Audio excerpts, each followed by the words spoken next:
you have incredible access throughout this. These conversations that many documentarians don't get. I mean, it's just like, or you have people recounting them or something because they can't get the first-person access. How did you do this, especially in an environment where I would think people would be pretty darn suspicious, specifically because of the overnighters?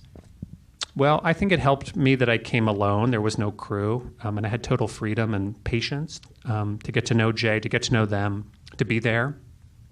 The project of the film too was to make a cinema verite film, to make a film like films that inspired me to make documentaries, films where things happened in real time in front of you that you captured, not where people told you about things that happened off camera. That was a film. I made a film like that when I was very young and ignorant, and I thought, I'm too old to work like that anymore, but maybe I can try. And here I just was lucky. I found Jay in this moment in his life.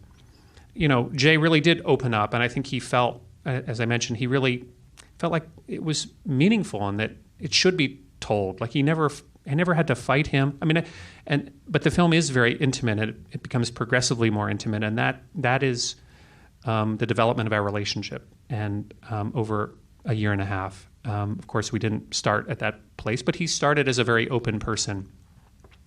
I did find that men who you wouldn't normally expect to be open, but who'd come to North Dakota alone, they'd left their homes, their families, their parents behind. And I saw this when I first came into the church. They were these men, big, you see it in the opening scene in the film, these guys were crying. I mean, they were so raw. And I think that they were all kind of reaching out to each other to find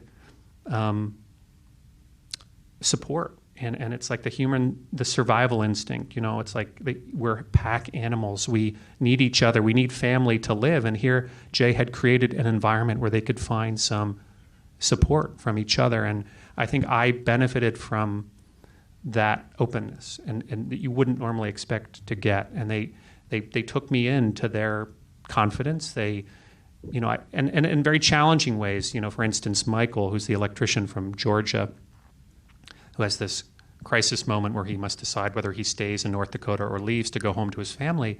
I mean, he was asking me in that moment, Jesse, what do I do? He's got no other friends in Williston. I've gotten to know him, and suddenly I'm drawn into his choice. That was hard, but that was the journey of this film.